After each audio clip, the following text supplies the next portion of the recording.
cristianismo não se traduz em formas políticas. Ela não tem, digamos, uma correlação com o socialismo, com o capitalismo, com o totalitarianismo. O cristianismo é um reino que não é deste mundo. É regido por princípios que não são deste mundo e que não fazem sentido para pessoas que não são adeptos, não são cristãos, não são pessoas cheias do Espírito e que não contam com o milagroso, o sobrenatural. O reino de Deus é diferente e as pessoas que vivem o reino de Deus navegam culturas diferentes, épocas diferentes, sistemas de governo diferentes. A igreja, assim, a fé cristã, o cristianismo, por assim dizer, não se traduz em formas de governo. As experiências que foram feitas nesse sentido foram tremendamente mal sucedidas. Digamos a verdade, tinha o Mayflower Compact nos Estados Unidos, a experiência puritana na Nova América, tentando fazer do Massachusetts Bay Colony, por exemplo, uma espécie de cidadela sobre um monte para iluminar o mundo com a sua experiência da união entre a fé e uma gestão política. E foi tremendamente mal sucedida.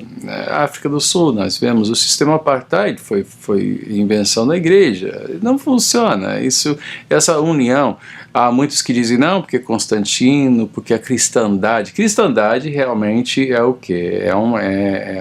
Foi a instituição da igreja através de uma cultura sociopolítica.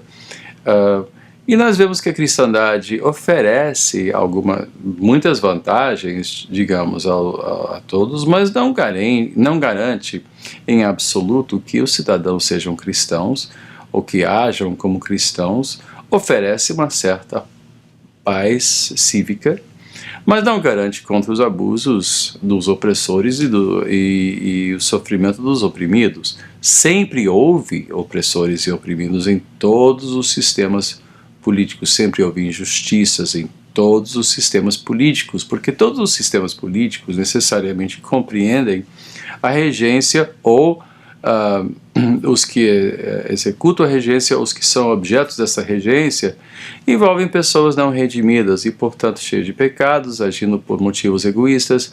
Então não existe o sistema político que possa se assemelhar ao quê? Ao reino de Deus. Jesus disse a Pilatos: se o reino de Deus se o meu reino fosse desse mundo, os meus discípulos estariam pegando em armas, porque é o que estava acontecendo naquela época, né? Governos eram feitos ou desfeitos pela força, pela violência. Ele poderia dizer a mesma coisa hoje: se meu reino fosse deste mundo, então os meus seguidores seriam lobistas, ou seria alguma coisa parecida. O reino de Deus é movido por oração, por vidas piedosas, por vidas não movidas por ganância ou lucro sórdido ou egoísmo. E o sistema político, qualquer sistema político, acaba sendo a procura de bens e serviços, de vantagens sociais e de uma hierarquia estrutural que não funciona no reino de Deus. Então, infelizmente, eu não posso responder isso da maneira que quase todos querem. Então, devemos ser da esquerda, da direita, socialistas ou capitalistas. Nós temos visto que dentro do capitalismo a igreja tem tido, digamos, mais liberdade, mas também estamos vendo muitos excessos e absurdos praticados pela igreja dentro do sistema capitalista. Então, são dois mundos, são dois reinos completamente diferentes.